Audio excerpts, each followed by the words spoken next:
Hi, Beans. I'm glad you're here. Yeah, I'm kind of excited for these stories. We're gonna do the Russian sleep experiment today, and that one's definitely a classic. The other two, I'm hoping they'll be good. It's called La Bruja and the strangest security tape I've ever seen. So I don't know much about those ones, but I'm hoping they'll be really good. Hi, Sawi. I'm doing quite well, Beans. How are you all doing? Oh, you know what? I don't need to be on the stream start screen. Let's bring y'all in here. There we go.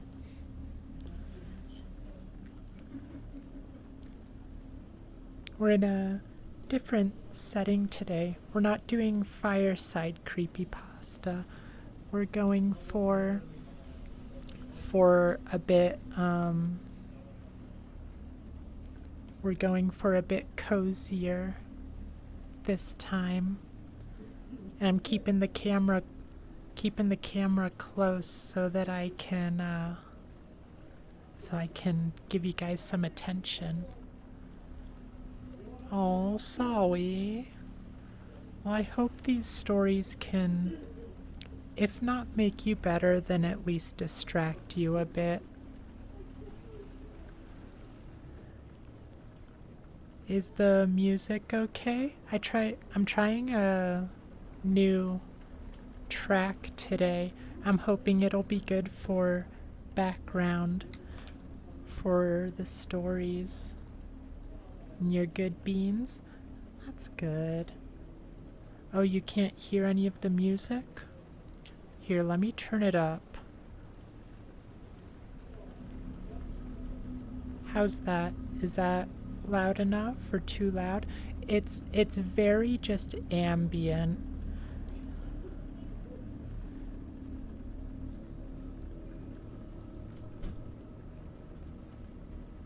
It's pretty good. You like it? Good. You can hear spooky. That's the idea. We'll give it a minute or two. We'll just do a little bit of visual ASMR while we wait for people to trickle in. Yeah, had a bad day. Oh. You have 5 hours left or a 5-hour shift?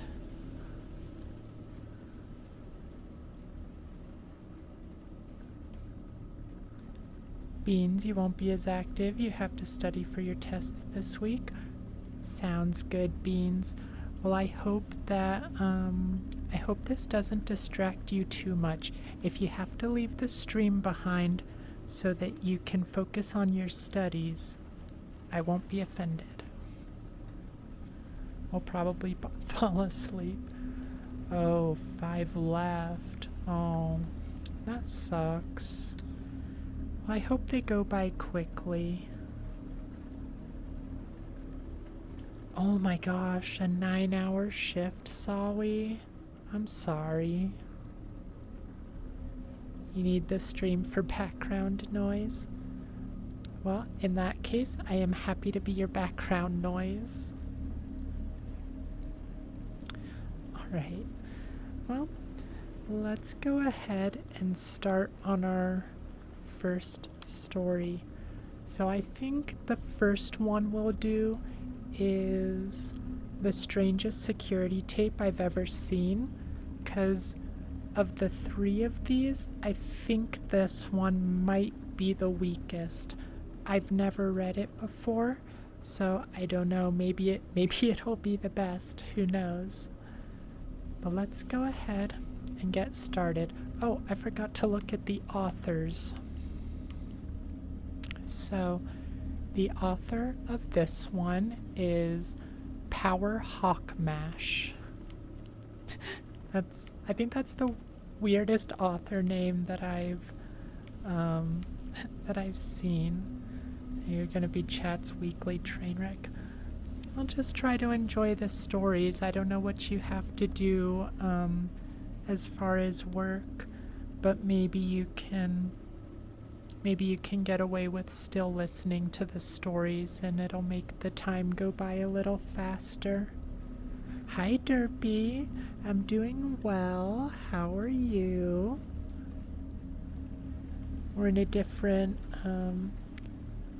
oh, I thought you said you had 5 hours left, Sawi.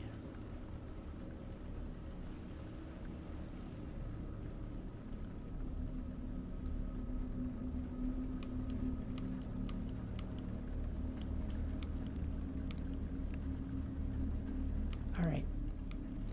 Oh, you have 5 hours of sleep before you have to leave. Okay, well, in that case, I hope we can get you to sleep. That would be ideal for us here.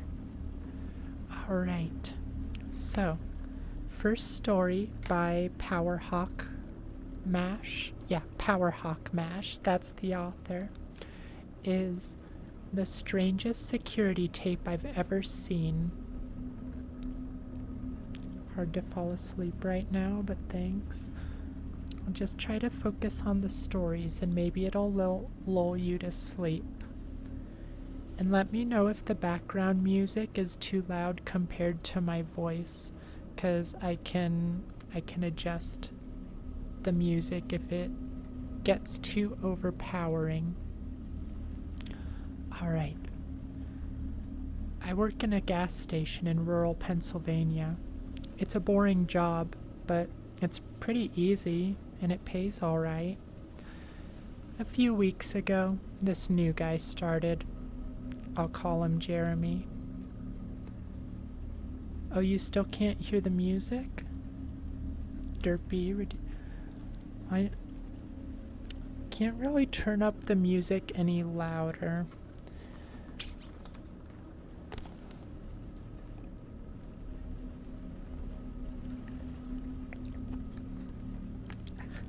Thank you for the hydrate, Derpy. Alright, now we are properly hydrated to start our story. Jeremy is weird. He's about 25 or 26, and he hardly speaks, but he's got the creepiest laugh I've ever heard. My boss and I have both noticed this, but it's never been a problem, so there's not much we can do about it. Up until a few weeks ago, anyway. That's when things started going missing. Employee theft can be a problem at any business that sells consumer goods, and there's only one person working at a time at this gas station. It's a pretty small place. About 2 weeks ago, my boss started noticing that we were short on motor oil. At first, it was a few containers at a time, then entire shelves and boxes from the back room. Pretty soon, entire shipments would be gone the day after we got them, and it would always be right after Jeremy's shifts. My boss has checked the security camera tapes from every single night he worked, but he can never catch him in the act. Jeremy would lock up at closing, then the motor oil would be gone the next day. My boss usually takes the tapes home with him to try and catch Jeremy stealing, but his daughter had a softball game last night, so he asked me to watch the tape for him. He offered to pay me overtime, under the table, so obviously I took that offer. There are 3 cameras, so he gave me 3 different tapes to check.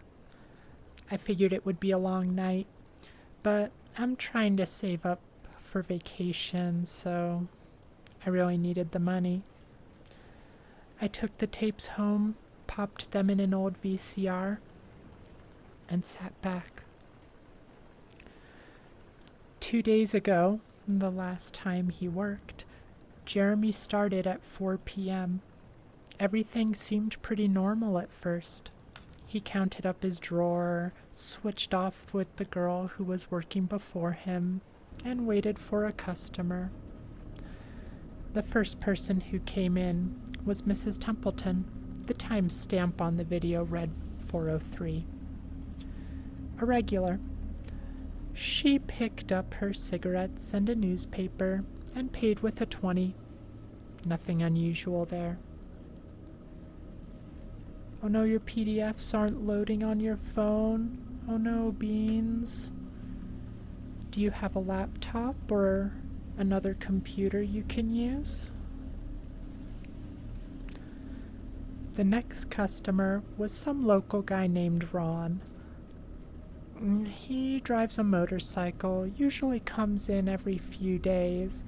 He filled up his tank, got a bag of beef jerky, paid with a credit card, and then left. Next was some guy with a cowboy hat. I'd never seen him before, but we get plenty of strangers passing through, just like at any gas station. He got $40 worth of diesel fuel, paid with a $100 bill, and went on his way. I sat back inside. The only thing more boring than doing this job is watching someone else do it. My boss's offer was enough to keep me watching, though, so I left the tape on. Everything seemed pretty normal. I had a feeling that if Jeremy was stealing motor oil, he knew we were suspicious of him by now. I didn't expect him to be dumb enough to let us catch him on camera. Things stayed boring and routine until about 5 o'clock.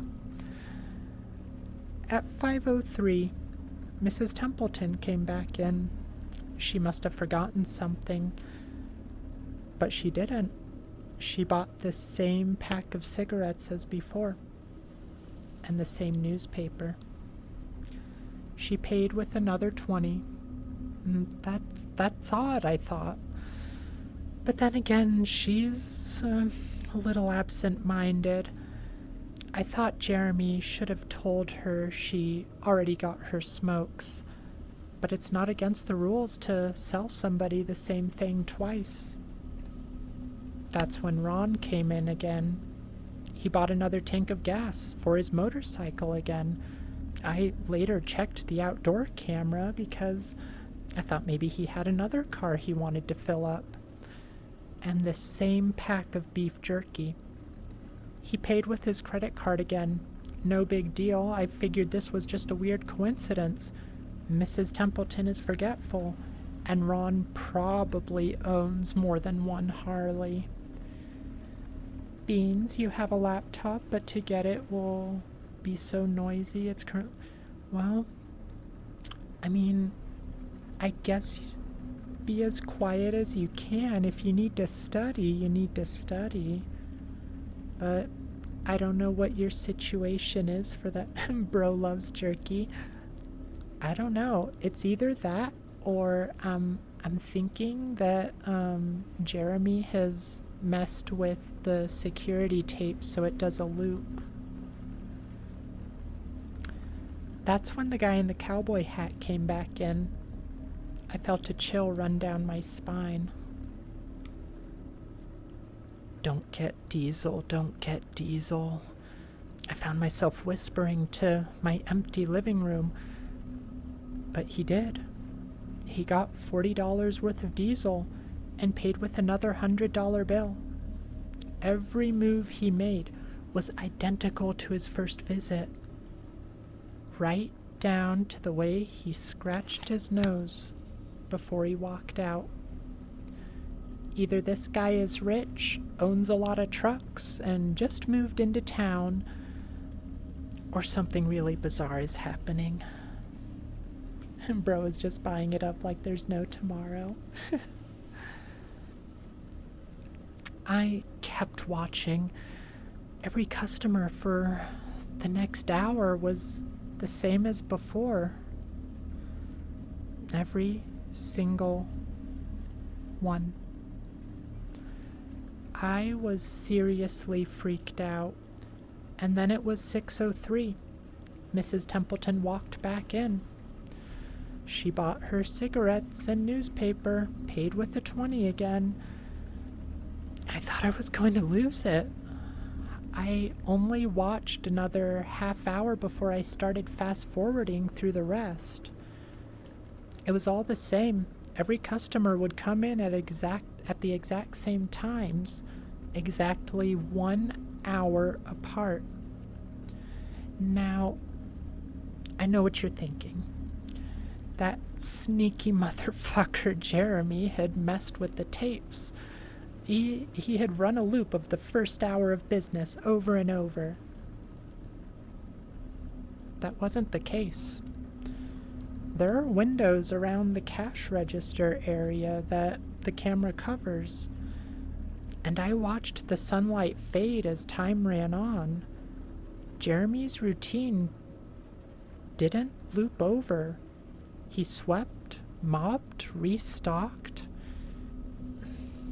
and did all his duties exactly how you would expect. But the same customers kept coming in. I was panicking at this point. Something was seriously wrong with what I was seeing, and I had no explanation for it.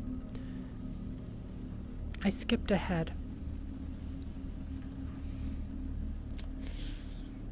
to when he locked up and walked out to his car. He hadn't stolen anything, but I kept watching just to make sure. I fast-forwarded one last time to about midnight.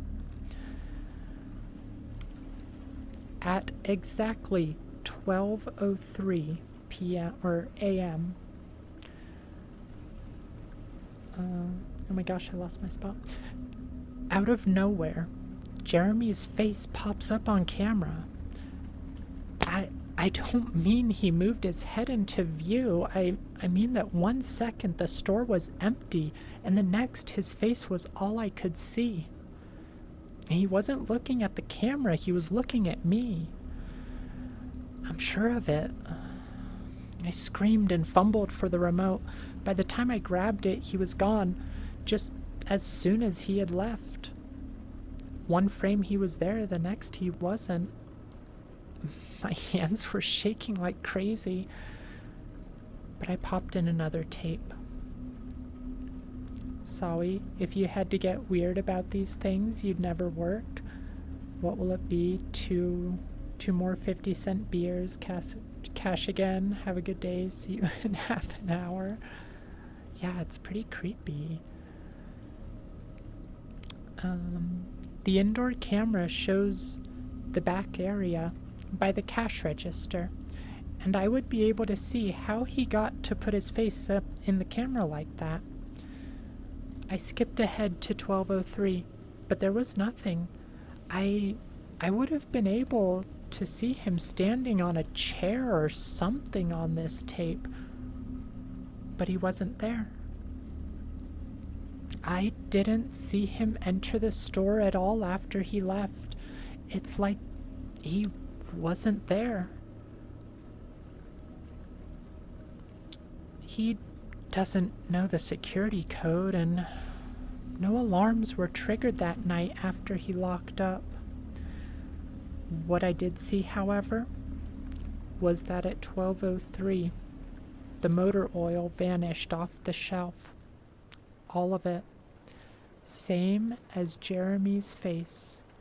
1 second it was there, the next it wasn't. I turned that tape off and went to bed, but I didn't get a wink of sleep. My body is exhausted right now, but my mind is racing. That tape was undoubtedly the creepiest, most disturbing thing I've ever seen in my life. I work in a few hours. My boss asked me to bring the tapes back in and let him know what I found, but really, what the hell am I gonna say? Jeremy works the night shift tonight directly after me. And the plan is for my boss to come in just before I leave and confront him with me, as I'm supposed to be the one who caught him stealing. I have no idea what I'm going to do. I suppose I'll have to show my boss the tapes, but I don't want to watch them with him. I never want to see something like that again.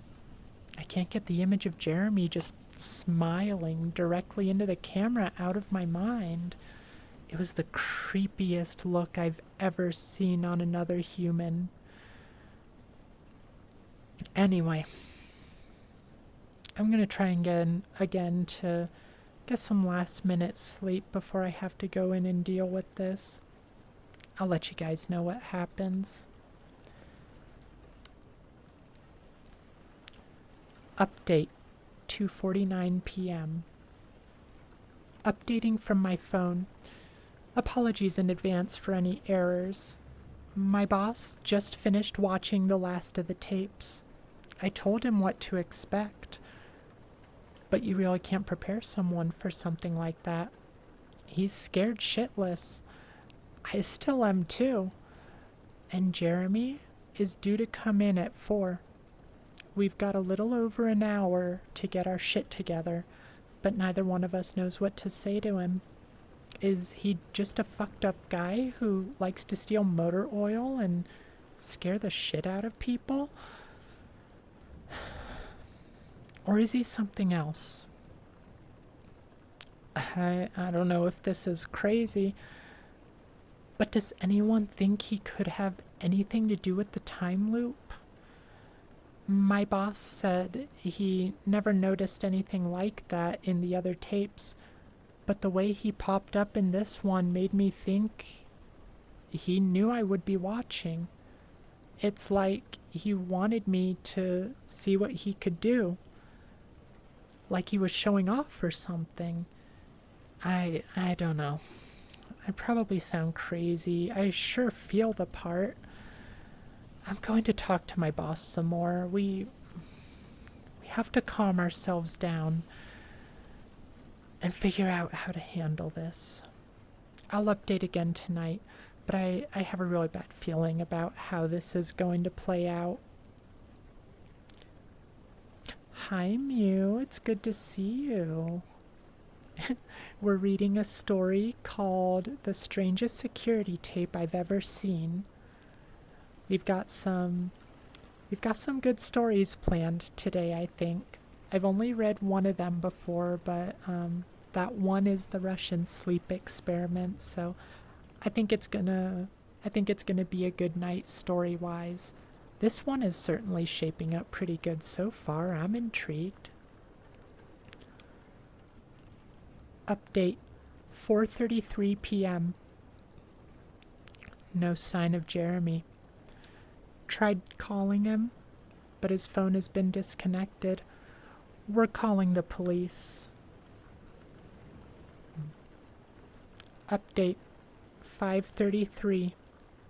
No sign of Jeremy. Tried calling him, but his phone has been disconnected. We're calling the police. Update, 6:33. No sign of Jeremy. Tried calling him, but his phone has been disconnected. We're calling the police. Update, 7:33. No sign of Jeremy. Tried calling him, but his phone has been disconnected. We're calling the police. Update, 8:33. No sign of Jeremy. Tried calling him, but his phone has been disconnected. We're calling the police. Update, 10:58. Holy shit, holy shit, holy shit, holy shit. I just got home and saw my previous updates. Things make less sense now than ever. Here's what I can tell you. I went to work. Jeremy never showed up. My boss and I decided to call the police, as you're well aware. When I picked up the phone to call, though, the sun went out. I shit you not. That's what I thought happened. Apparently, I blacked out for exactly 5 hours. because when I looked at the clock, it was 9:33. I think I got stuck in Jeremy's time loop, and then I snapped out of it at the exact point I blacked out. If that makes sense. But that's when things got really weird. My boss was right next to me when I blacked out, ready to corroborate my story to the cops. When I came to, the phone was in my hand, but it was dead. Not even a dial tone. My boss was still right there, but he wasn't moving. He was standing up, but frozen. I looked at the clock again, and it wasn't moving. The second hand was stuck on the 12. It was 9:33 exactly. The clock on the register, the computer screen, wasn't moving either. My phone was frozen. There was even a customer at the register waiting for my boss to get him cigarettes. I'm betting that would have been his 5th pack of the day.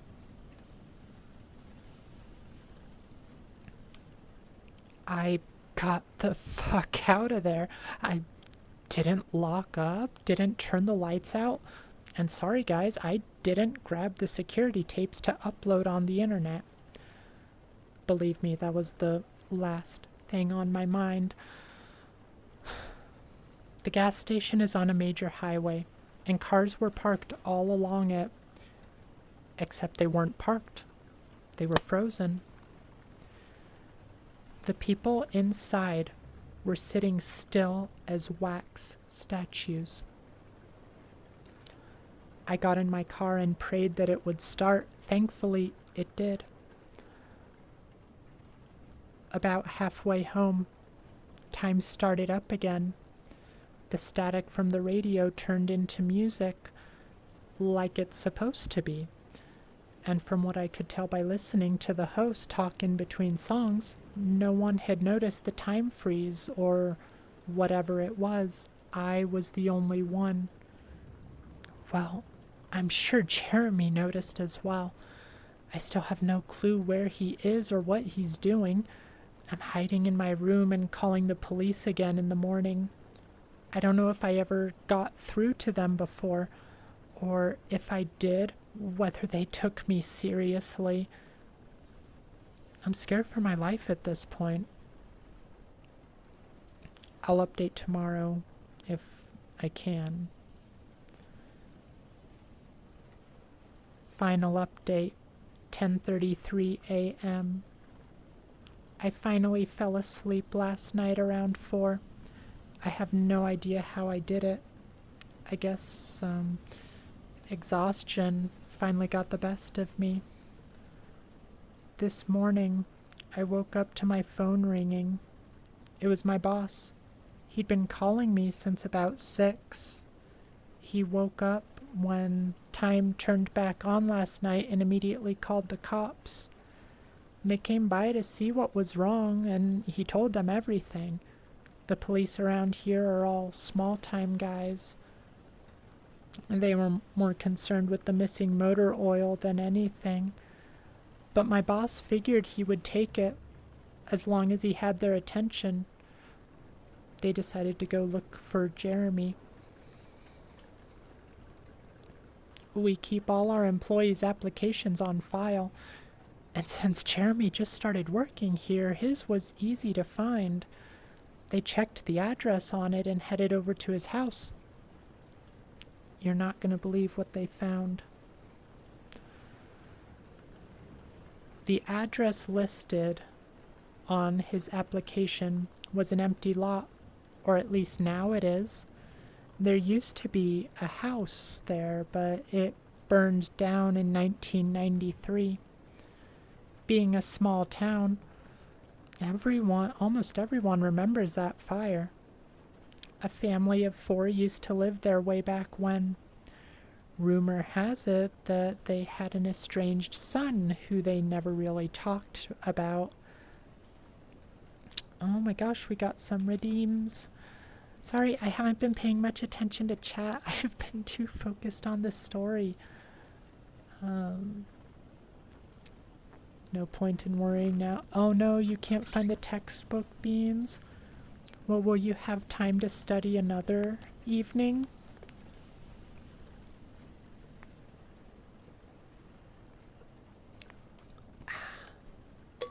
Thank you for the hydrate, Mew. Posture check. And a stretch. Alright. Let's do a quick stretch. Oh, hi, Nate. How are you doing? Doing okay? Today was one of the rare L's you had to take? What do you mean? Alright, everyone, let's do a little stretch.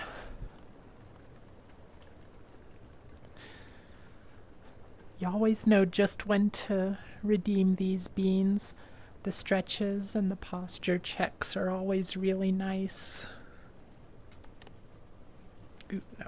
Let's do this one. I like this one.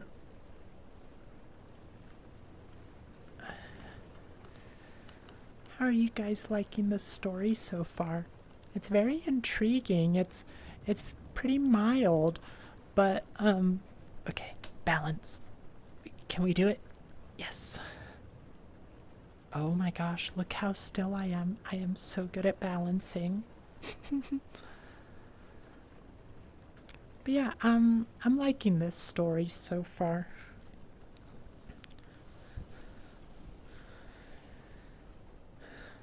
And of course, posture check. All right.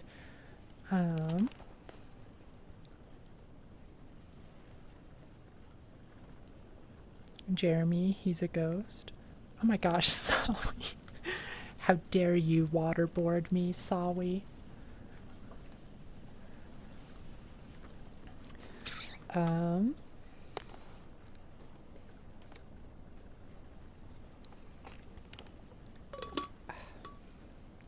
The real horror is the service retail job he works. True, though. You'll be fine. You've winged tests before. Oh, it's for a test tomorrow. Well, I hope you're, I hope you feel at least somewhat prepared, Beans. Ooh, I think we're almost done with this story, so I'll read that long message after we're done with this story, Nate. Let's see, where were we? Rumor has it they had an estranged son who they never really talked about, but I can't say for sure if that's true. Oh, I forgot to smooth the camera. Oh my gosh. I am so sorry, you guys. I don't want to make any of you, sick. It's a lot better when we have it set to smooth.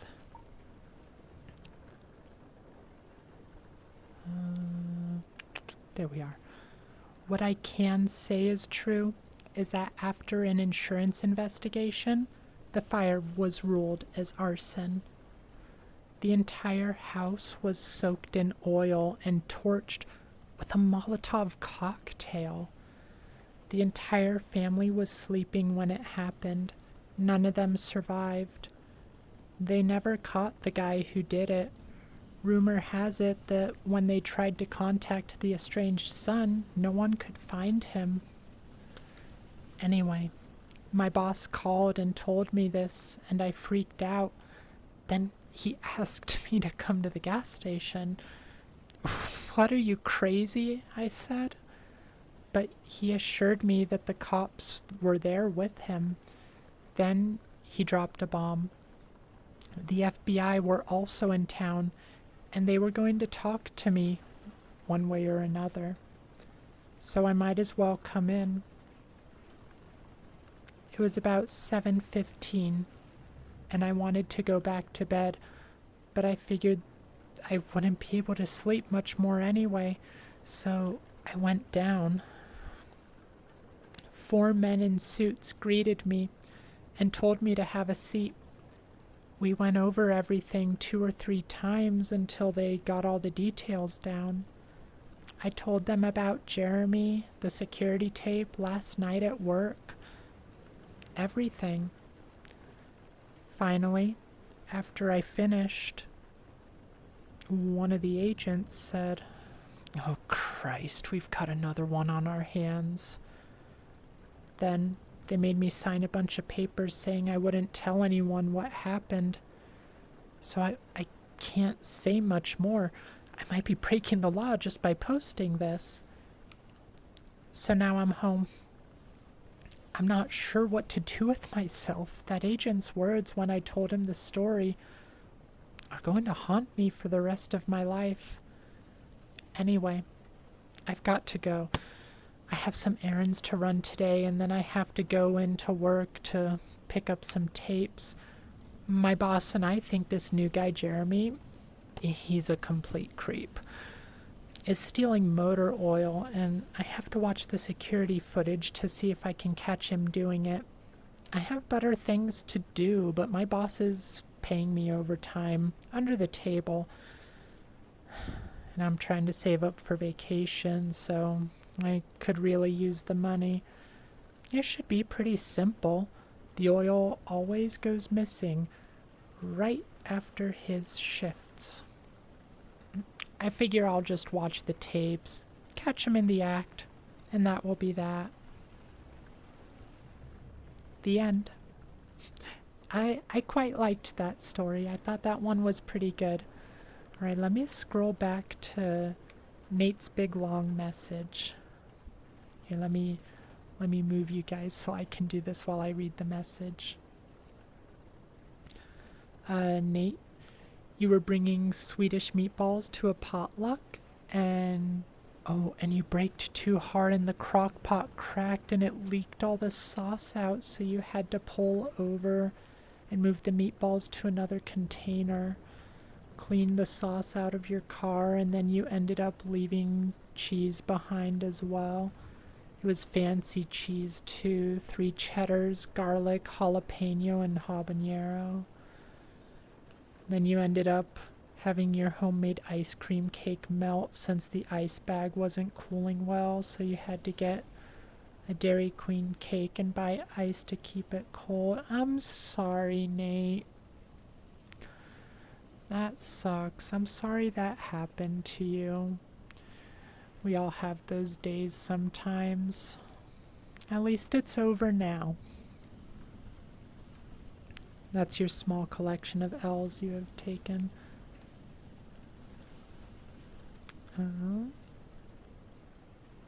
Arson motor oil sounds like Jeremy. That darn Jeremy, we can't trust that kid.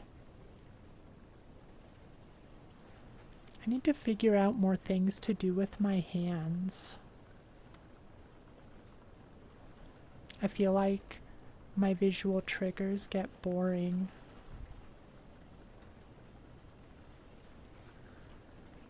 Let's see. Wait, is motor oil flammable? Very much so. Nate, you're good. Just a rare day with a more negative note on it. Also learning today that the smell of the sauce you used, you hated, and oh no, it triggered a gag reflex. Well, lesson learned, I suppose. You have enough good karma that I'm sure you'll have your usual good stuff happen in no time. Petrol is as well. That's why you keep... Yeah, that's why you turn your car off when you're refilling. If it goes in a car, it can likely burn your house down. That's a very good rule of thumb, Nate. Beans, yeah, the loop. I like how they wrote that. They did the looping very well, I think.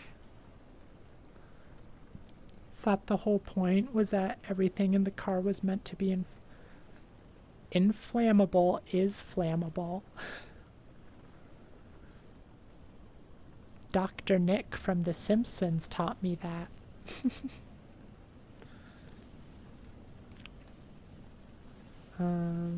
It's cool how cars work. I personally hate cars because I hate driving. It I still get anxiety as far as driving, but it used to be a lot worse. It's a little better now, but I hate driving so much. My life would be a lot less stressful if I didn't have a car in my life. I mean, if I didn't need a car in my life.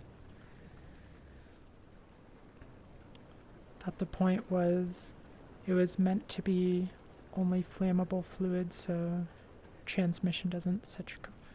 Oh, I don't know anything about that stuff. Derpy, how was the story? You were too busy helping make dinner to really pay attention. It was good. I definitely recommend either reading it on your own time or watching the VOD or another narration. I'm sure there's some better ones out there. But yeah, I really liked the story. I'm glad we read it. Beans. Sorry, last. Oh, you don't have to worry about it, Beans. I love hearing about what's going on in your guys' lives. You're not sure which one is happening tomorrow because your teacher hasn't said anything, so you're kind of nervous. Oh no. Yeah, that's kind of mean, but I guess it gives you motivation to study everything, and hopefully it sticks with you. Oh, before I forget, so in the Discord, that I think most everyone here is already a part of the Discord, but I guess for anyone, just popping in or watching the VODs, we do have a Discord, and that's going to be the best place for announcements. If any of you didn't see the announcements, the fishing game that we have is currently we currently have a better chance of getting epics and legendary catches. I turned that on for the duration of our little fishing tourney thing. Just so you guys know, I kept forgetting to announce that. You've grown a lot with your anxiety, worth being proud of. Aw, thank you. On the idea of scents, you don't know what's the name of it, but you think some smells affect your brain backwards, like cooking meats and sauces. You hate those smells most of the time.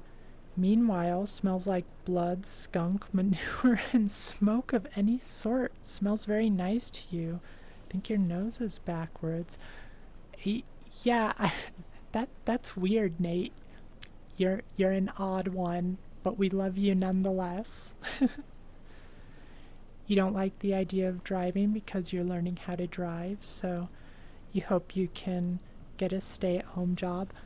Yeah, that's that's kind of the dream, isn't it? I wish we had more walkable cities here.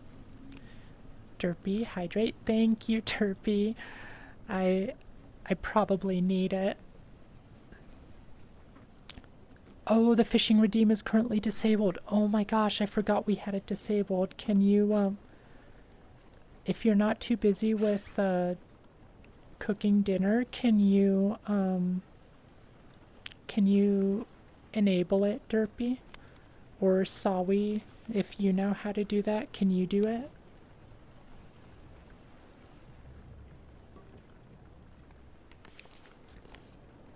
Otherwise, I can enable it myself.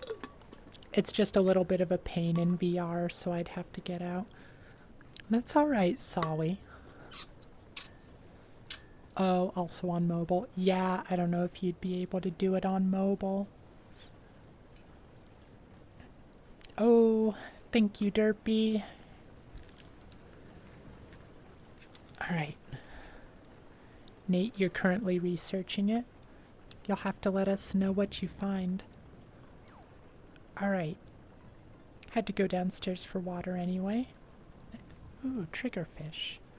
Alright, next story. So I think let's do the Russian sleep experiment, because if we run out of time, I want to make sure that this is one that we get done today.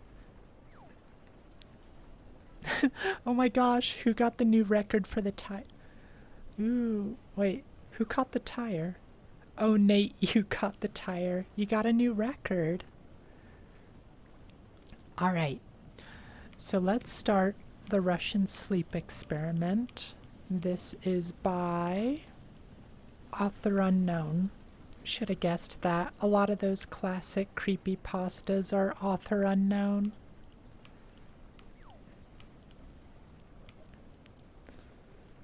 By the way, our fishing rival is now beating...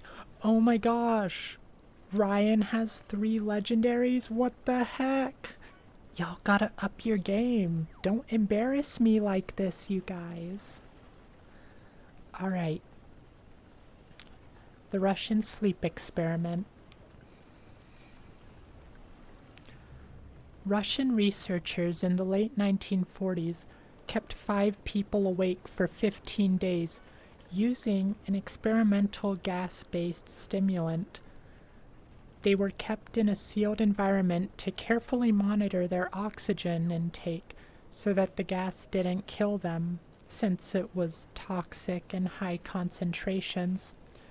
This was before closed-circuit cameras, so they only had microphones and 5-inch thick glass porthole-size windows into the chamber to monitor them.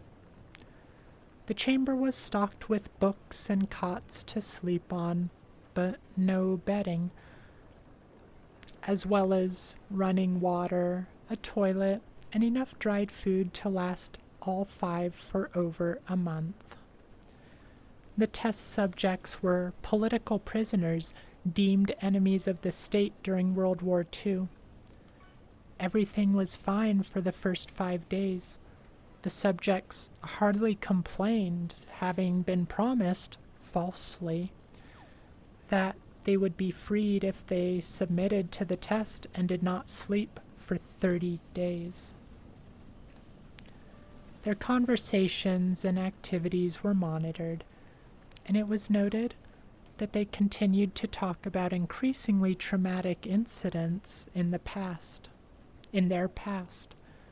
The general tone of their conversations took on a darker aspect after the 4-day mark. After 5 days, they started to complain about the circumstances and events that led them to where they were, and started to demonstrate severe paranoia.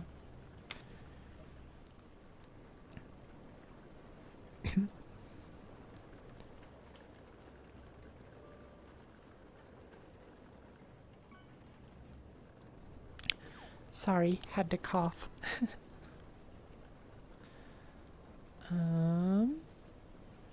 Where were we? I lost my spot. Gosh, I'm such a bad reader. After 5 days, they started to complain about the circumstances and events that led them to where they were, and started to demonstrate severe paranoia. They stopped talking to each other and began alternately whispering into the microphones and one-way mirrored portholes. Oddly, they all seemed to think they could win the trust of the experimenters by turning over their comrades, the other subjects in captivity, with them. At first, the researchers suspected this was an effect of the gas itself. After 9 days, the first of them started screaming. He ran the length of the chamber repeatedly, yelling at the top of his lungs for 3 hours straight. At which point, he continued attempting to scream, but was only able to produce occasional squeaks. Thank you, Sawi. The researchers postulated that he had physically torn his vocal cords. The most surprising thing about this behavior was how the other captives reacted to it, or rather, didn't react at all. They continued whispering into the microphones until the second of the captives started to scream. The two non-screaming captives took the books apart, smeared page after page with their own feces, and pasted them calmly over the glass portholes. The screaming promptly stopped. So did the whispering into the microphones. After 3 more days passed, the researchers checked the microphones hourly to make sure they were working, since they thought it impossible that no sound could be occurring with 5 people inside. The oxygen consumption in the chamber indicated that all 5 must still be alive. In fact, it was the amount of oxygen 5 people would consume at a very heavy level of strenuous exercise. Oh my gosh, y'all are fishing so much. On the morning of the 14th day, the researchers did something they said they would not do to get a reaction from the captives. They used the intercom inside the chamber, hoping to provoke any response from the people they were afraid were either dead or vegetables. They announced, "We are opening the chamber to test the microphones. Step away from the door and lie flat on the floor, or you will be shot." Oh my gosh! Who caught that? Who caught the singing fish? Oh my gosh, Sawi, you got a legendary! That's so cool!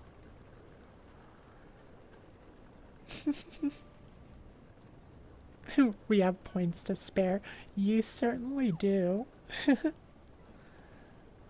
Alright, where was I? The singing fish distracted me.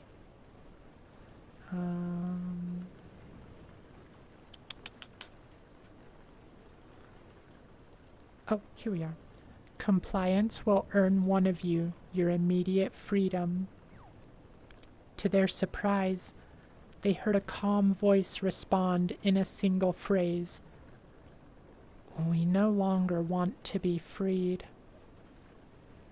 Debate broke out among the researchers and the military forces funding the research. Unable to provide any more response using the intercom, it was finally decided to open the chamber at midnight on the 15th day. The chamber was flushed of the stimulant gas and filled with fresh air.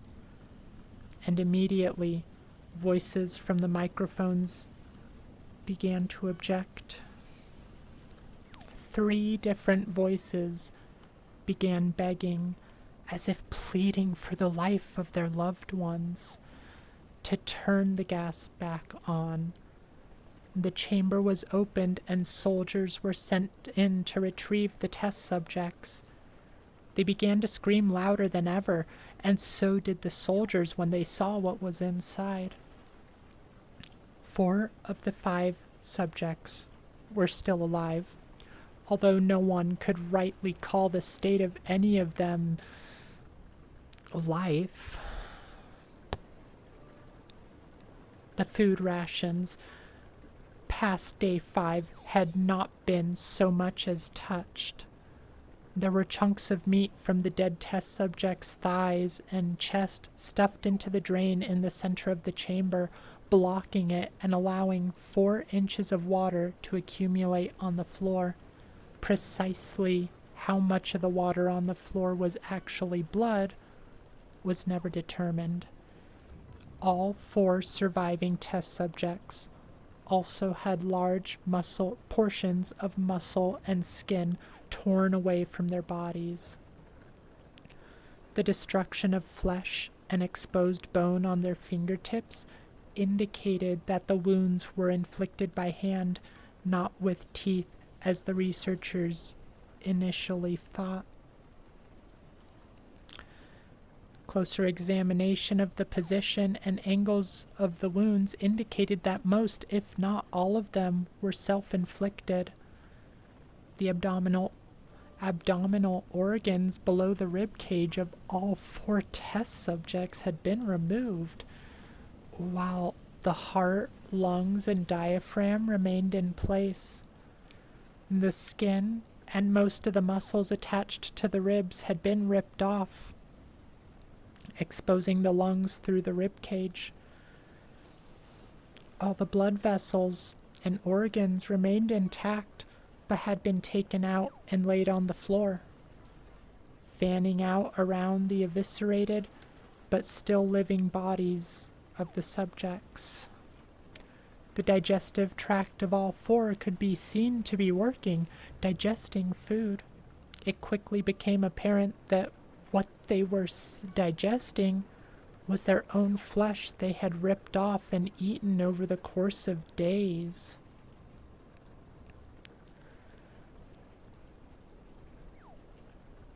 Oh my gosh, someone got it. Nate, you got an octopus. That's very cool.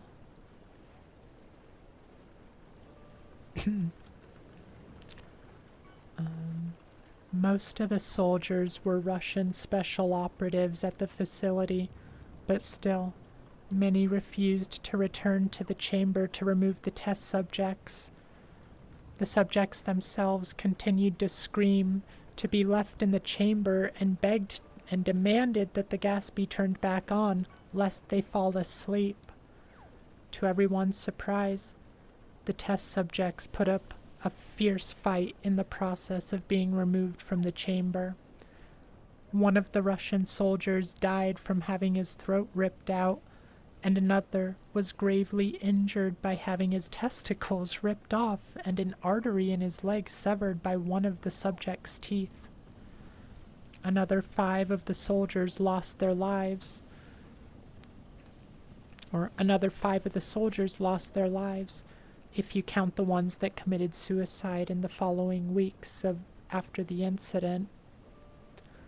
In the struggle, one of the 4 living subjects had his spleen ruptured and bled out almost immediately.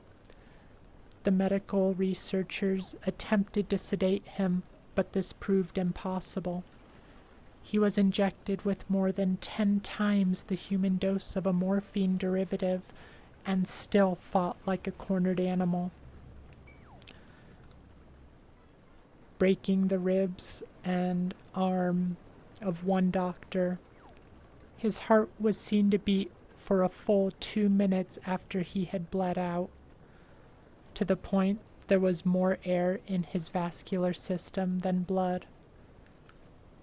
Even after it stopped, he continued to scream and flail for another 3 minutes.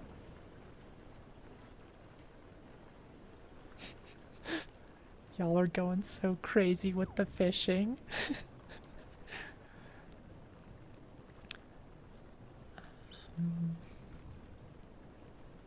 He continued to scream and flail for another 3 minutes, struggling to attack anyone in reach and just repeating the word more over and over, weaker and weaker, until he finally fell.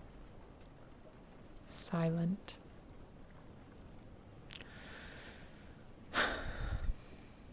The surviving 3 test subjects were heavily restrained and moved to a medical facility. The 2 with intact vocal cords continuously begging for the gas, demanding to be kept awake. The most injured of the 3 was taken to the only surgical operating room that the facility had. In the process of preparing the subject to have his organs placed back within his body, it was found he was effectively immune to the sedative they had given him to prepare him for the surgery.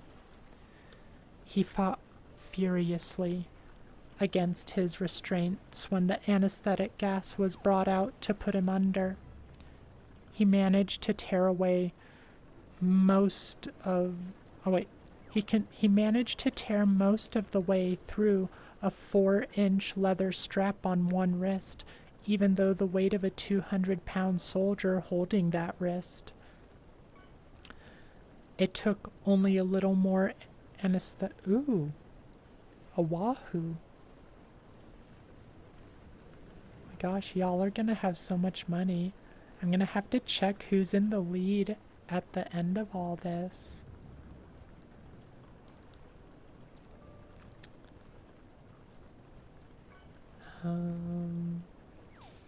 It took only a little more anesthetic than normal to put him under, and the instant his eyelids fluttered and closed, his heart stopped. In the autopsy of the test subject that died on the operating table, it was found that his blood had triple the normal... Ooh, a swordfish. Triple the normal level of oxygen. Hello, Sam. It's good to see you. I hope you're doing all right today. I hope you're enjoying the stories. Oh, thank you for joining. I really appreciate it. I hope we can offer you a nice little place to hang out, listen to some stories today. We do a bunch of different stuff, but Sundays are always story days. You're Gucci, thanks for asking. I'm doing pretty well myself. It's been some good stories. Sorry. This one is, of course, a classic, The Russian Sleep Experiment. And the other one was The Strangest Security Tape I've Ever Seen, or something along those lines. And it was pretty good. I liked it a lot. Redeemed Tide. Thank you, Derpy. You're so good at watching out for me. I should be drinking the water on my own more, not... Ooh, that's a pretty fish.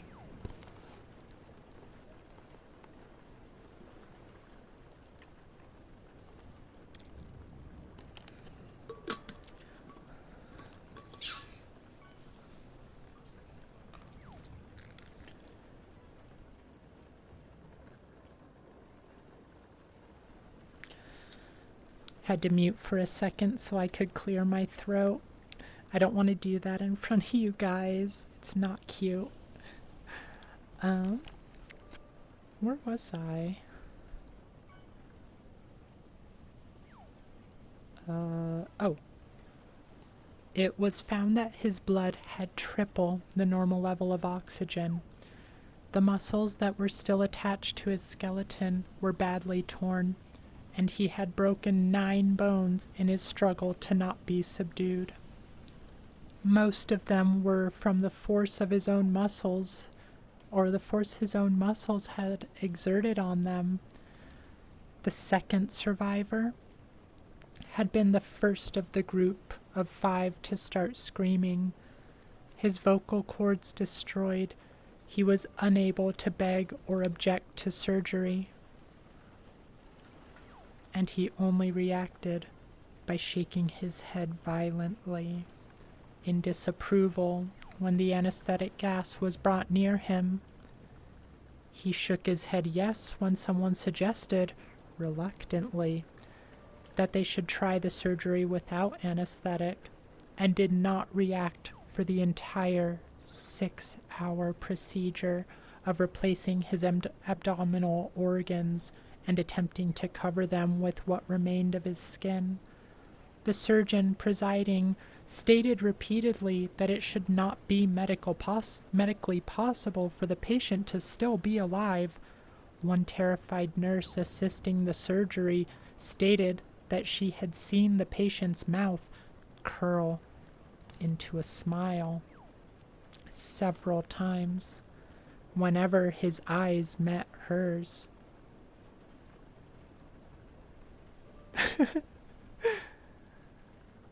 Oh my gosh.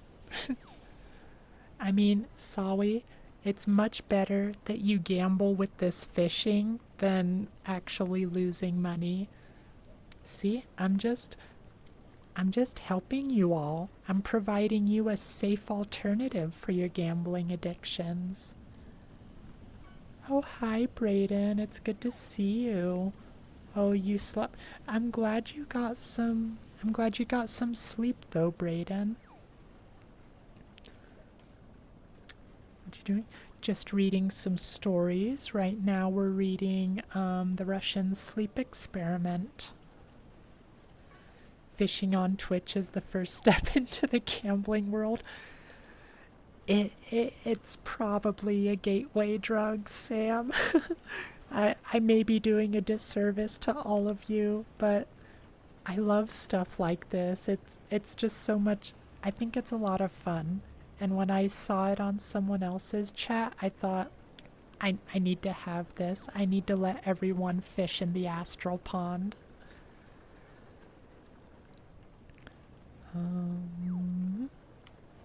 There we are. When the surgery ended, the subject looked at the surgeon and began to wheeze loudly, attempting to talk while struggling, assuming this... Oh my gosh, a watch? Nice.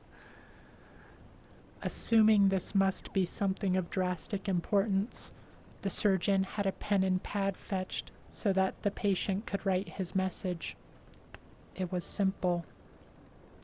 Keep cutting.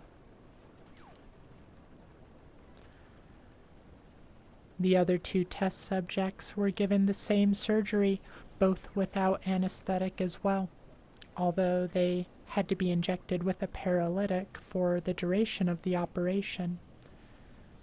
The surgeon found it impossible to perform the operation while the patients laughed continuously.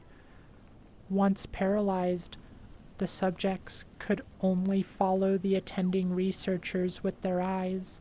The paralytic cleared their system in an abnormally short period of time, and they were soon trying to escape their bonds. The moment they could speak, they were again asking for the stimulant gas. Nate, joke's on you. You're already a big gambler on Texas.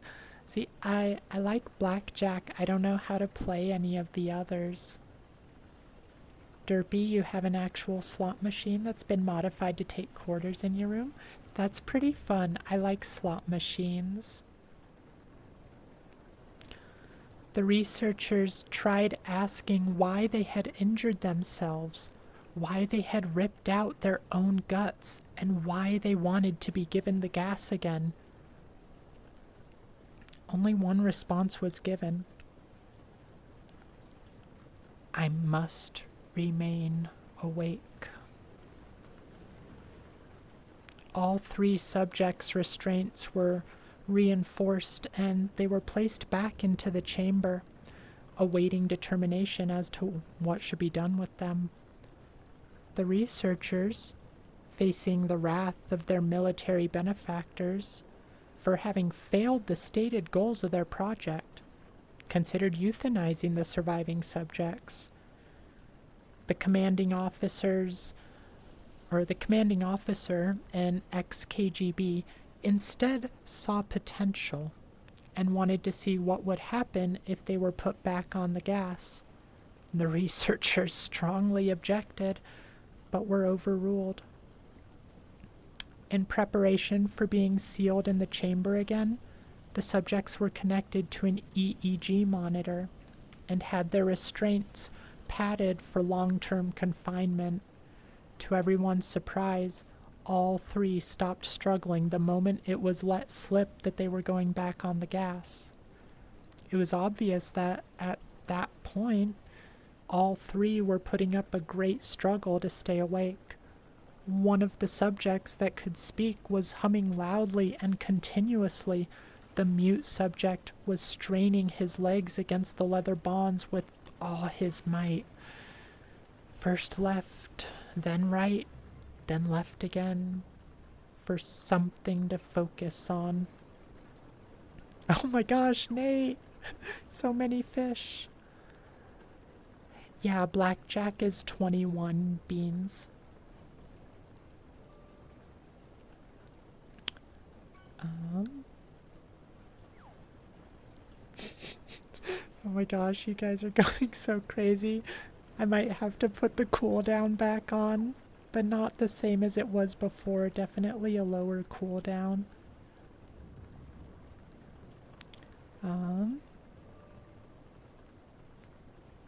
Oh, I lost my spot.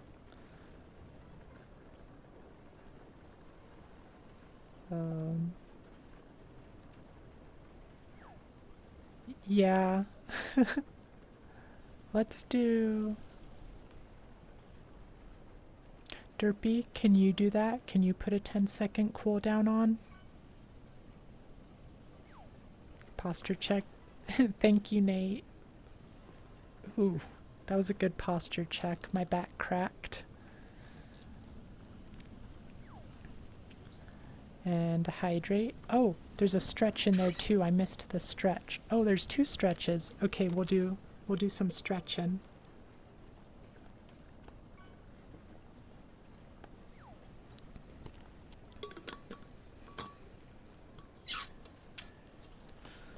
All right.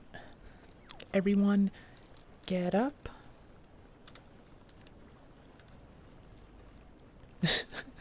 Derp or Sawi, I'm not gonna listen to the addict. I'm sorry. Alright. Time to stretch, everyone. Ooh, yeah, I definitely needed these stretches. My back thanks you both.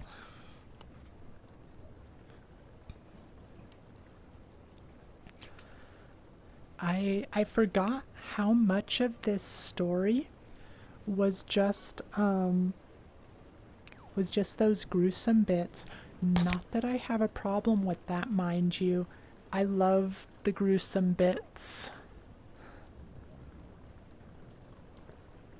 Oh, that's a really good stretch. Got that shoulder a little loose. All right. I think we'll call that good for our stretch session.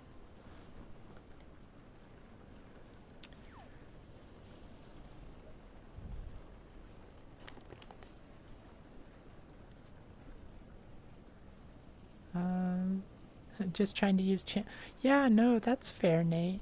Don't know if it helps. You know, I don't know if channel point usage is something that gets... Oh, thanks for the follow, Aiden. I appreciate it. Hola per... I don't know what unwell means. I assume that's Spanish. I don't think there's any other language that uses hola as a greeting. But if you could speak English, I'd really appreciate it so I can understand. Oh, you don't... Oh, wait. It should be in the channel rewards, Derpy, if you can access those. Because you don't have to go to TwitchBait itself. Like, I think it would be in the same place that you enable and disable. If you can't figure it out, that's alright. We'll just let it go today.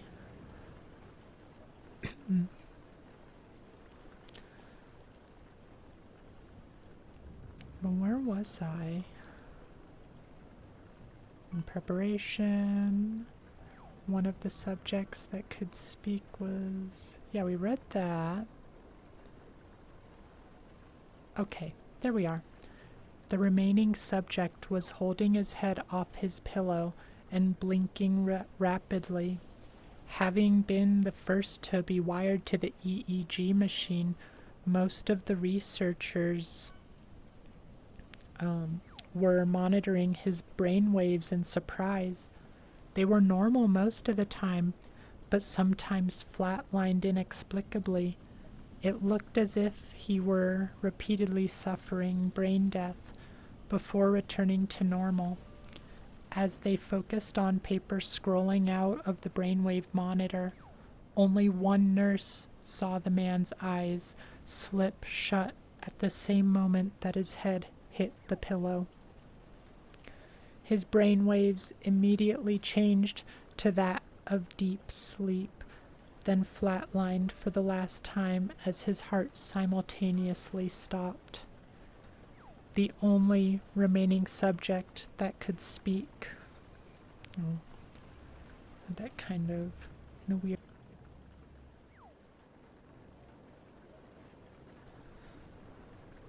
Put it through Google Translate and it doesn't know what they said.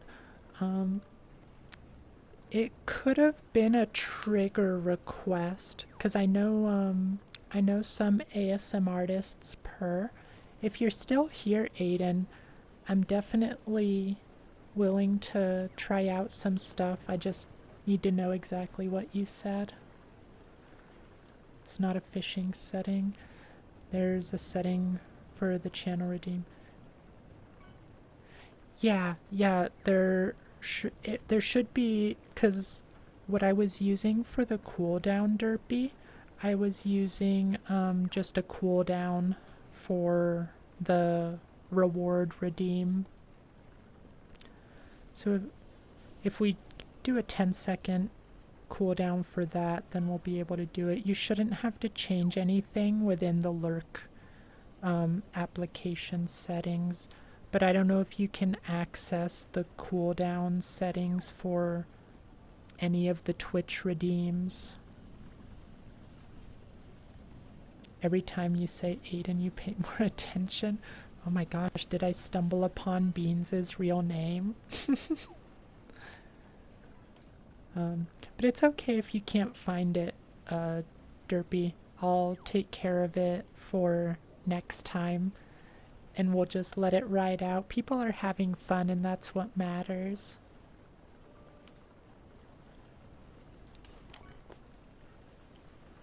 The only remaining subject that could speak started screaming to be sealed in now. His brain waves showed the same flat lines as the one who had just died from falling asleep. The commander gave the order to seal the chamber with both subjects inside, as well as 3 researchers. One of the named 3 immediately drew his gun and shot the commander point blank between the eyes, then turned the gun on the mute subject and blew his brains out as well. He pointed his gun at the remaining subject, still restrained to a bed, as the remaining members of the medical and research team fled the room. "I won't be locked in here with these things, not with you," he screamed at the man strapped to the table. "What are you?" he demanded. "I must know." The subject smiled. "Have you forgotten so easily?" the subject asked. "We are you. We are the madness that lurks within you all, begging to be free at every moment in your deepest animal mind. We are what you hide from in your beds every night. We are what you sedate into silence and paralysis when you go to the nocturnal haven where we cannot tread." The researcher paused, then aimed at the subject's heart and fired.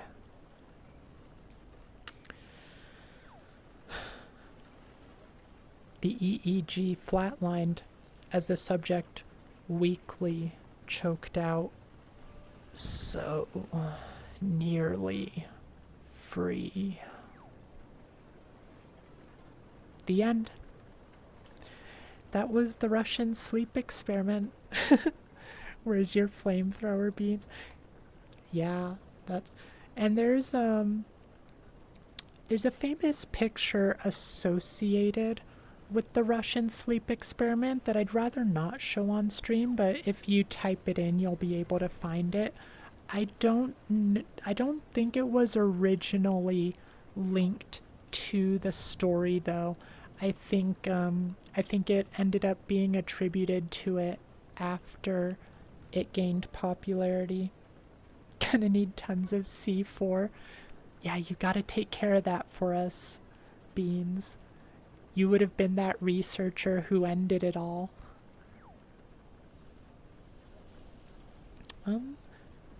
But I don't think there's any,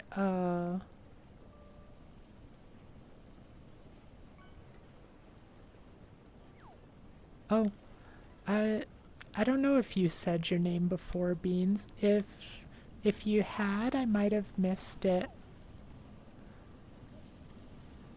Maybe I should maybe I should try sometime to do more audio triggers. Like, I don't know if I could pull off one of those purring triggers or not. Also, Miss Astral, yes, your name is also Aiden, spelt that. Oh my gosh. Maybe maybe that was the looped version of you, Beans. Maybe you're gonna do that in the future.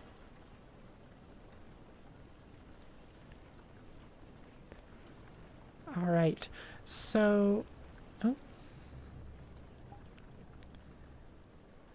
Just saw your invite request, Derpy.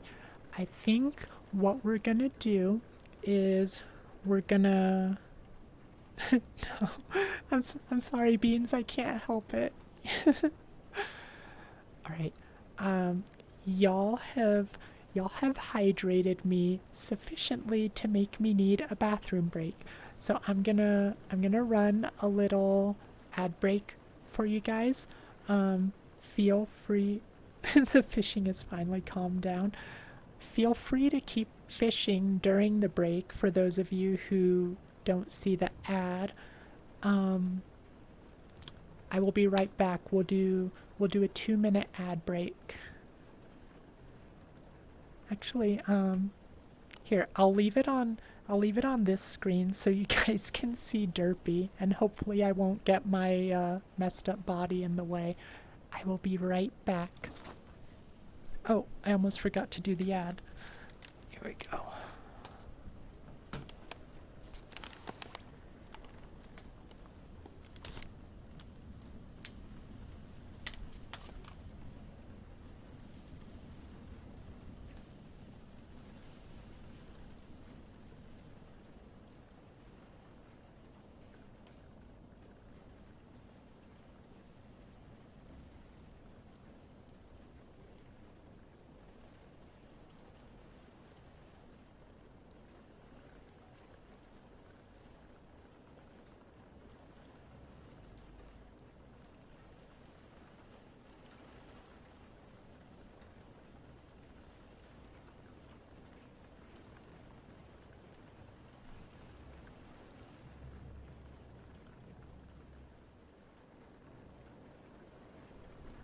Alright, it's not letting me run the ad from Streamlabs, so no ads for you guys, but I will be right back.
forgot to unmute.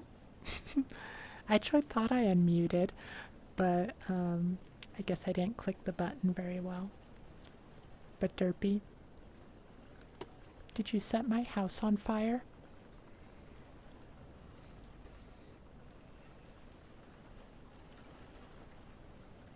That bird's gonna need a smaller cage.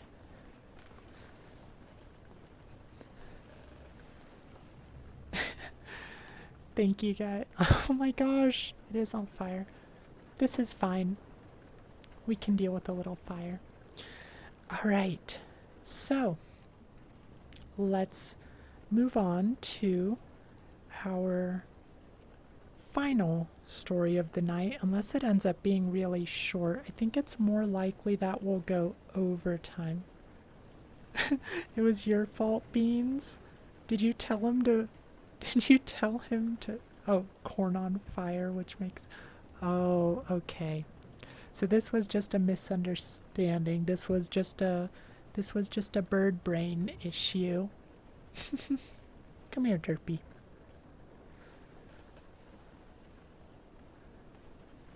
Here. Let's see. We'll have it like this. We'll have a little bit of I'll have some Derpy stream for a while I narrate for a bit. Okay. So, this final story that we're doing is called La Bruja, and there are a lot of Spanish segments in here. It does make some translations, but hopefully I will get the pronunciation. Bird brain sounds like it might be. Is bird brain a slur for you birds?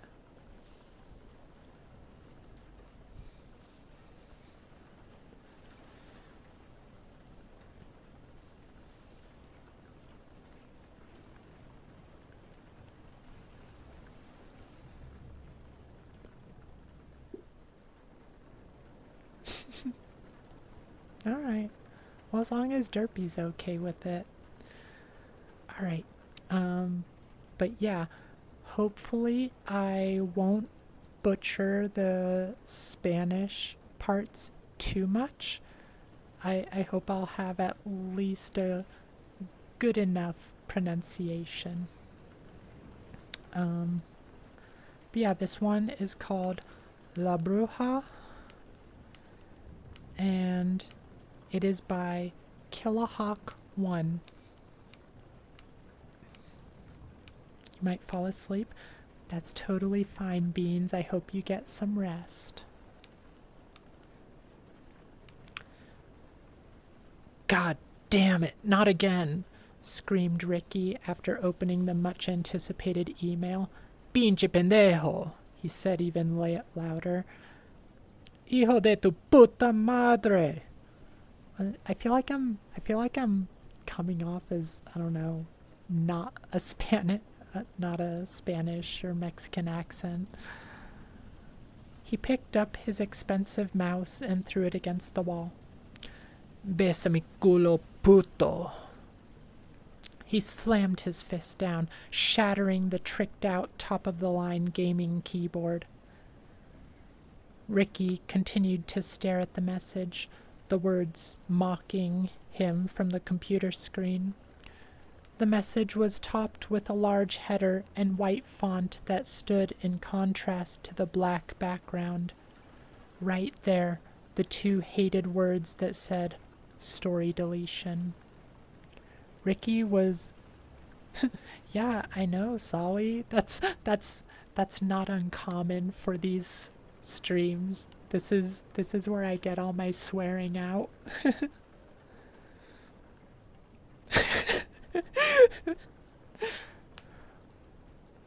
I'm sorry I woke you up, Sawi. I didn't mean to wake you up. Ricky is all too familiar with these words.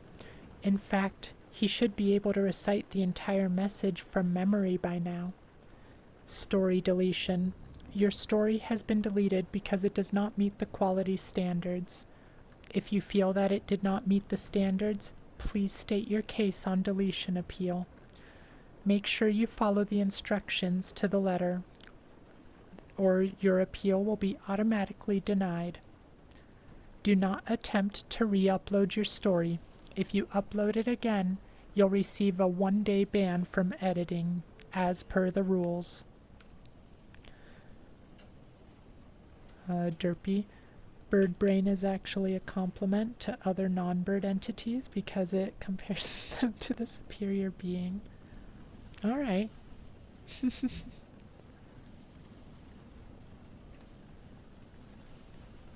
Ricky loves scary stories. He comes from a culture rich in the history of the supernatural and the macabre. The only thing he loves more than scary stories is writing scary stories.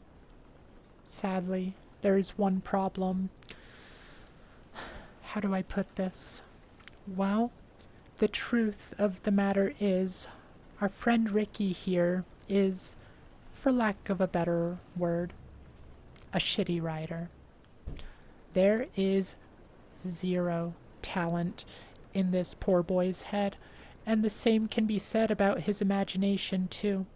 His characters have no substance, his grammar is atrocious, his plot developments are non-existent, and his word choices are, might I say, infantile.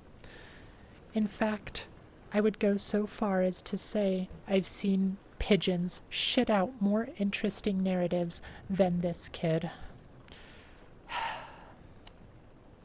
But I digress.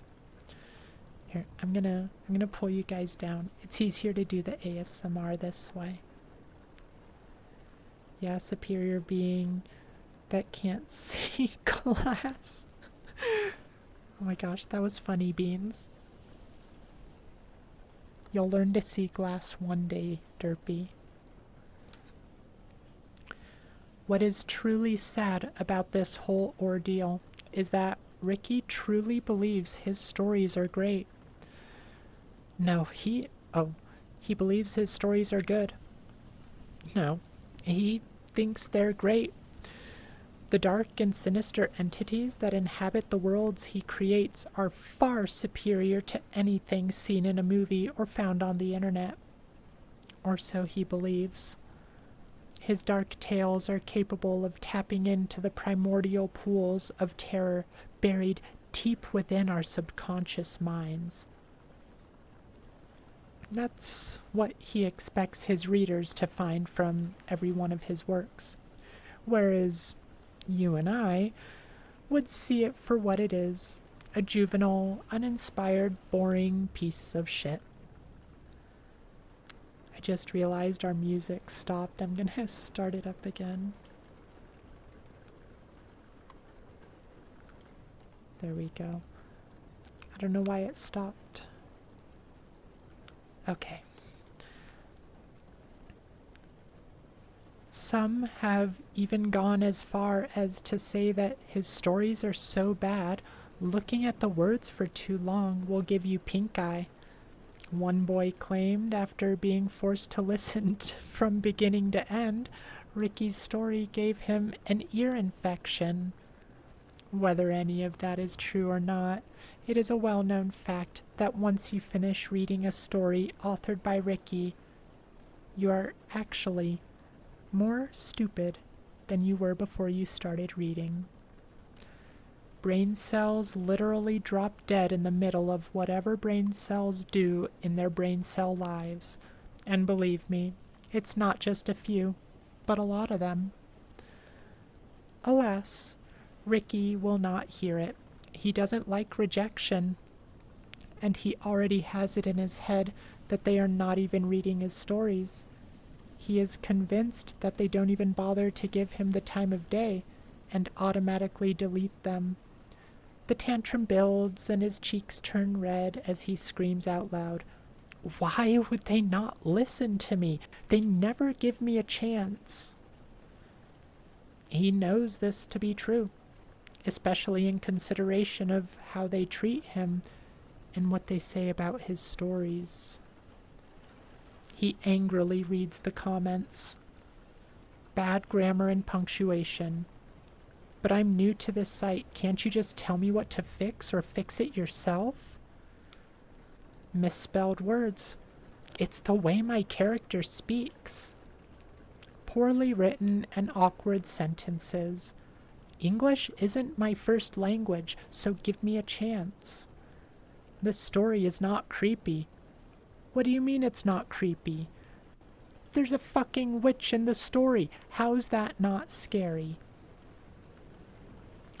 You see, Ricky is a spoiled kid. From a well-to-do family, never has he had to go without. Never has his demands not been met. Never has his ungrateful heart ever been denied a single demand. There was nothing he could not have in his pampered life. However, with such a luxurious lifestyle, he has also never had to dream or aspire when interest was lost. Oh, for greater things. Despite its value, all the objects of his desire were carelessly tossed to the side or forgotten when interest was lost. They meant nothing to him. Eventually, Ricky turned that frustration outwards, upon those who were weaker and less capable of standing up for themselves. For every insult, every slight, and every time he did not get what he wanted, he inflicted that rage back upon the innocent bystanders 10 times over. He terrorized all the children within his sight. Well, tonight all that will change. That is why I have been sent. That is my charge from Mila Dama. Tonight I will reveal to him the stories of his people and enlighten him about where he comes from. I bring knowledge under cover of night and carry revelation on the tip of my tongue. With his last breath, he will learn this final lesson. Thou shalt not suffer the cries of a spoiled child. Give me just a moment to grab a drink of water. Oh no, it's not a creepy witch, it's an anime witch.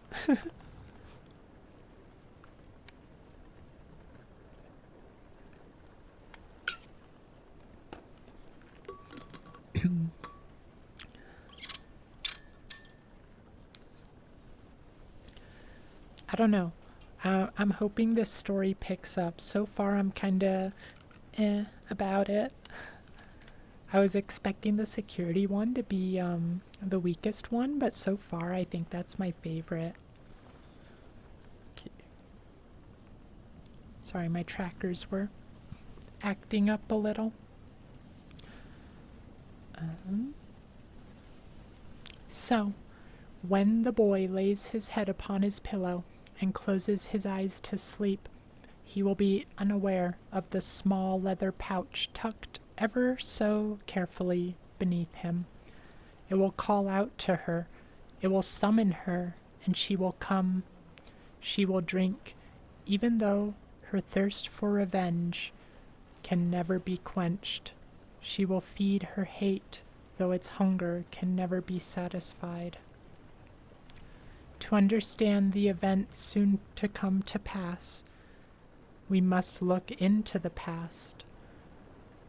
Okay, something's getting in the way of my tracker.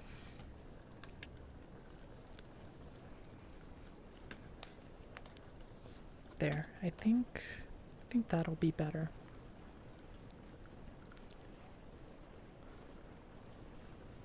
Know this, the more days that go by, the more things stay the same. Long ago, the people of Mexico suffered from the deeds of corrupt men and endured the cruelty of the true rulers of the land, the cartels.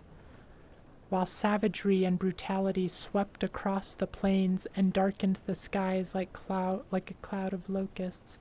A small village near the city of Catemaco, Mexico, prospered. It remained a tranquil, safe haven, untouched by the evils of men. In those days, the villages were weak and vulnerable. They could not defend themselves against the more powerful and corrupt men. Infected with the sickness of greed, government and town officials lined their pockets with sweat and blood of the poor. No justice or protection ever came for the people. Farmers' crops were plundered and destroyed. Workers were kept in constant poverty. Their sons would be taken against their will by the banditos to replenish their numbers. Alas, it was the daughters of Mexico who suffered the most. Many mothers and fathers could only mourn before a single lit candle, for there was not a body to bury for the funeral. They would live their lives never knowing what became of their beloved child.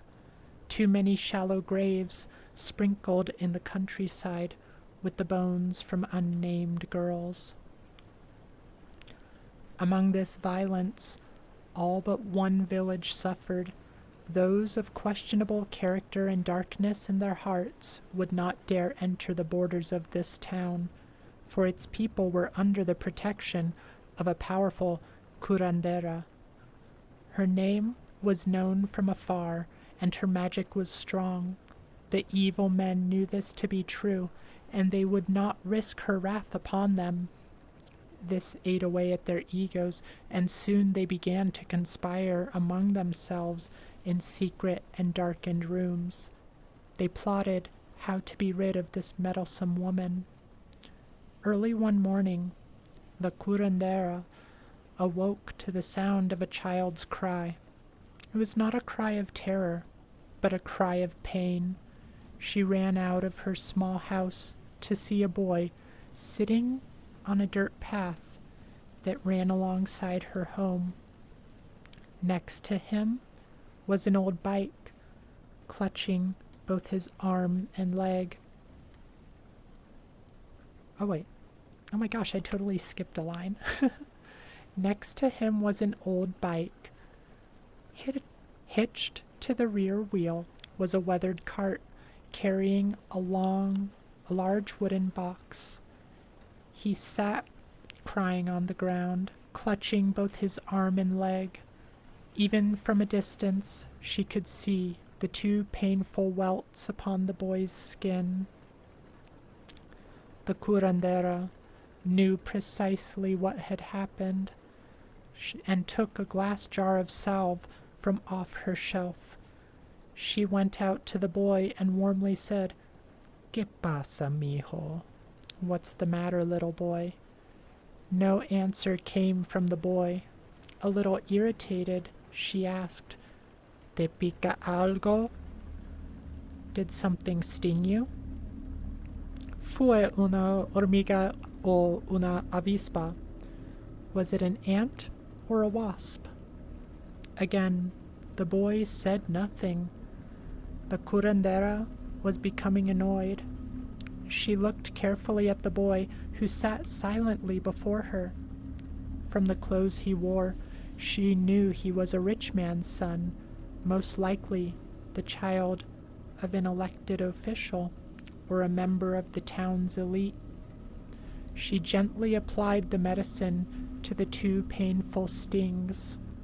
The skin was hot and bright red, surrounding a lump the size of a large grape. When she finished, the boy simply turned and jumped on his bike and pedaled away without a word. This angered the curandera, and she made a mental note.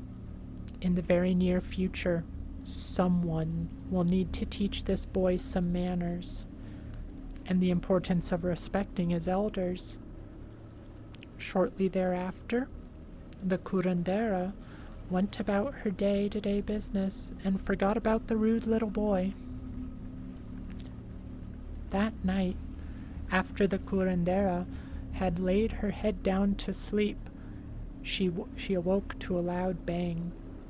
Her door had been broken down by several large men.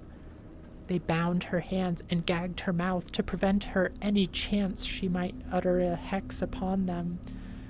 They took her wand, made out of the sacred Huatulco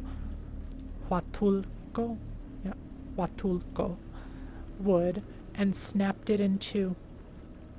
They removed her saco de curacion, medicine bag, from around her neck, leaving the poor woman completely defenseless now. The men dragged the woman before the town's clergy, who were the most corrupt of them all, denied any opportunity to defend herself. The curandera was accused of witchcraft and blamed for this year's drought and poor harvest. They said she was in league with the devil and proclaimed her to be a bruja. They sentenced her to death. The onlookers cheered upon hearing the verdict. She looked across the crowd and mourned at what she saw. The faces she had known for so long, those faces who came to her when they were sick or needed healing, were gone. In their place were hateful and dark eyes, filled with the bloodlust of an angry mob. She stood on a platform next to a short, thin coffin that stood upright. The crowd shouted and jeered as they grew impatient. She closed her eyes and tried to center herself amongst the shouts and swears and insults. The curandera began to pray. She prayed to the Holy Mother for deliverance. She begged and pleaded for her for protection. She pleaded with all her might. She begged the Holy Mother with desperation, proclaiming her good deeds done and a righteous life she lived. Only silence greeted the curandera. The crowd suddenly grew quiet, and the curandera opened her eyes. She saw the crowd separate in the middle and make a path for a little boy. The familiar child rode an old bike and pulling a cart with a box.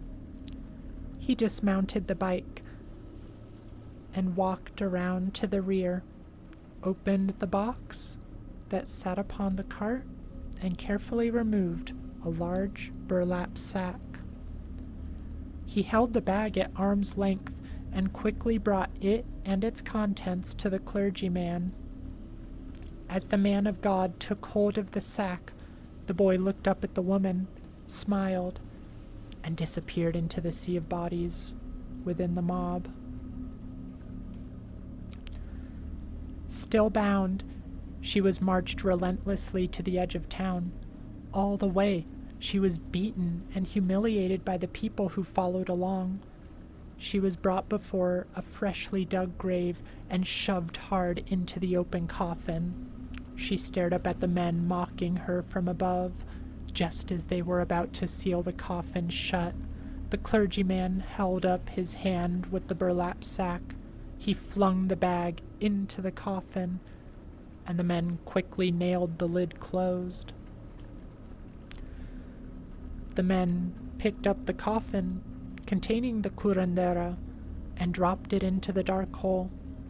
The sound of dirt covering the coffin was loud and thunderous. The curandera laid terrified in the pitch dark. Just before the light had been extinguished, she saw what had been tossed in here with her. At her feet lay the largest wasp nest she had ever seen. Soon she felt hundreds of thin legs begin crawling all over her body. They angrily explored this dark prison as they searched for the one who dared to disturb them. Time slowed as the curandera waited for the first sting to strike her.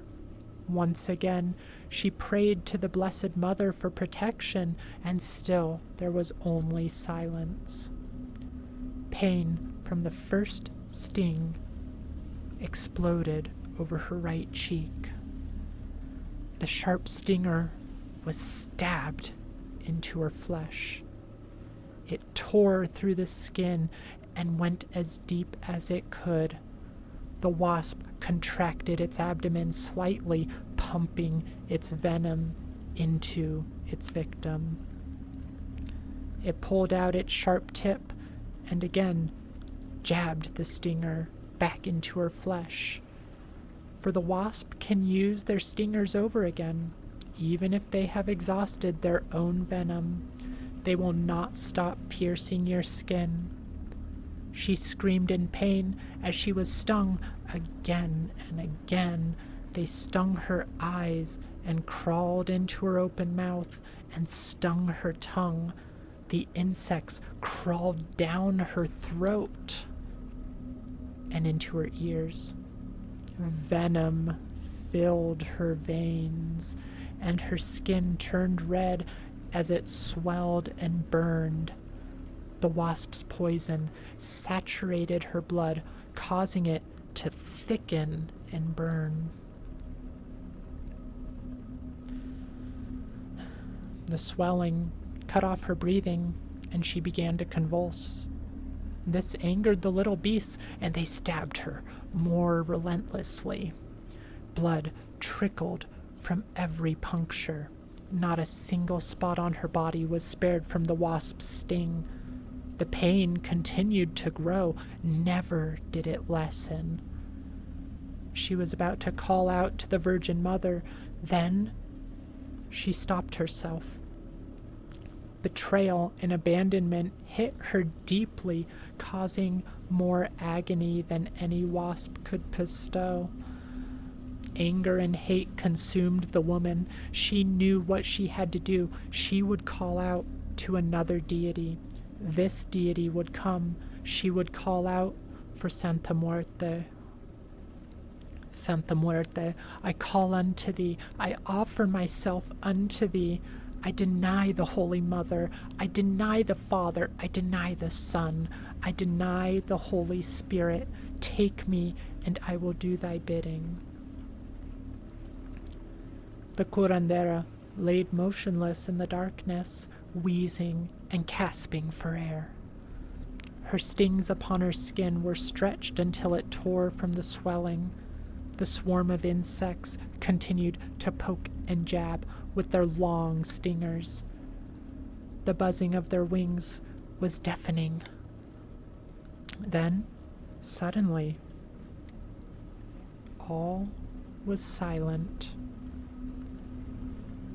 The scraping of long fingernails traveled down the side of the coffin. The curandera tried to open her eyes, but her face was too bloated. It mattered not. She had not sight, as the wasp stingers had penetrated her eyelids and filled her eyes with venom. The scraping stopped, and the curandera heard the low and ancient voice of a woman speak. ¿Qué te pica, mi hija? What's the matter, my daughter? The crowd had not yet dispersed when the ground began to shake. The men had lingered and were congratulating themselves and laughing when the ground opened up. Black thorns emerged from the soil where the curandera lay, and the dirt blackened with decay. All was still for a moment until the deep and inhuman moan was heard from the sky. It called to its new disciple beneath the ground. The villager cowered when the low voice boomed from the cracks that spread out from the spot of the woman's unholy grave. I curse you. I curse your children.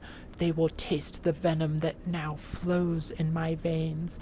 When I hear a child cry, I will come. I will come for your children. They will feel my sting. I will nest within a home made from their skin.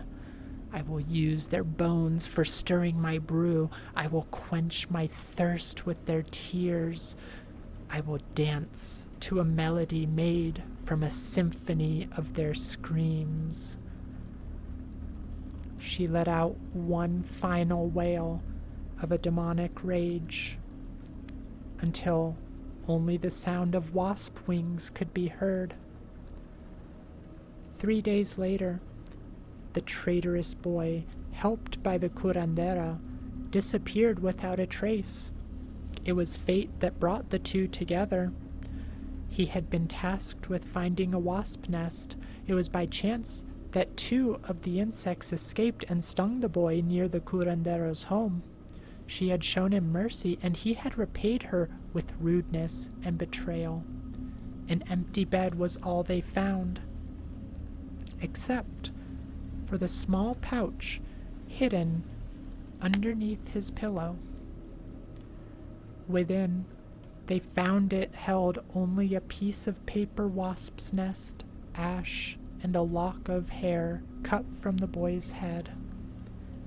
She still keeps a part of him on her at all times, even to this day.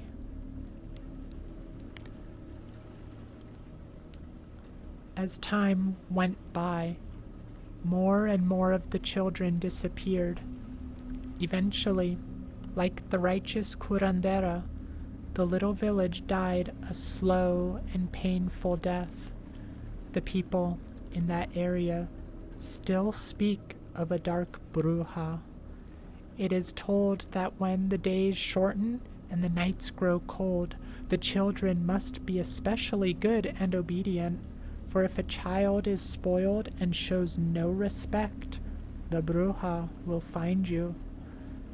They say she is dressed all in black and wears a cloak made of wasps.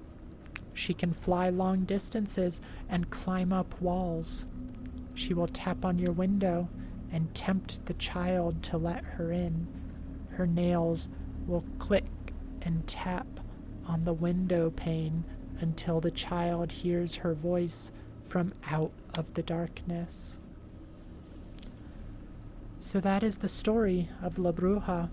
She is the one I serve. She is my lady, and I serve her well.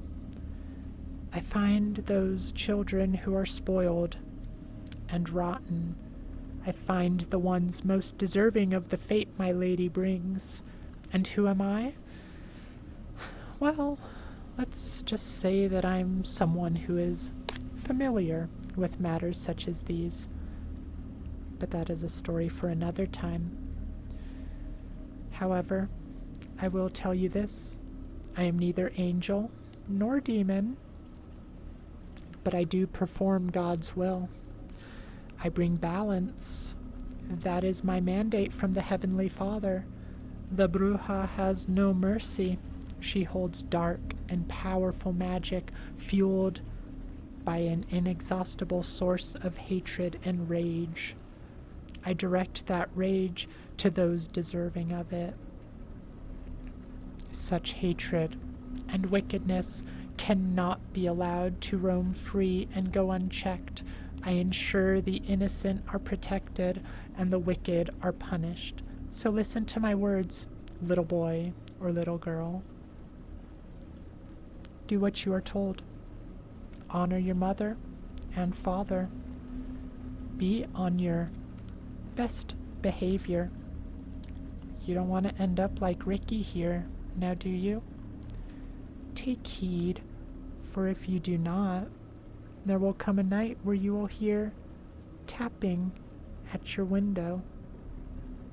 As the buzzing of 1,000 wings fills your ears, you will hear the low voice of a woman asking, ¿Qué te pica, mijo? What's the matter, my child? The end. I kind of liked that. I think the they definitely put in way more effort into that intro part than they really needed to. I feel like they could have condensed that and made it a little more mild, but I ended up liking that more than I thought I was going to. It definitely did pick up a bit as it went on. But that's gonna about do it for today's spooky, scary story Sunday. I hope you all and you liked the story, Beans. I did too. I think my favorite, I don't know. I think the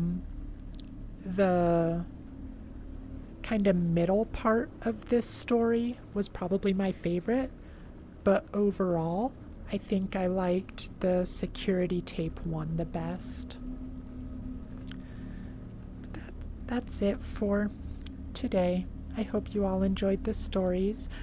I am gonna have to come up with. Oh my gosh, Derpy! I'm sorry, I kind of forgot you were here. I got wrapped up in the story. Ooh, oh my gosh, Derpy drew some corn. Very nice, Derpy. Oh, and there's popcorn.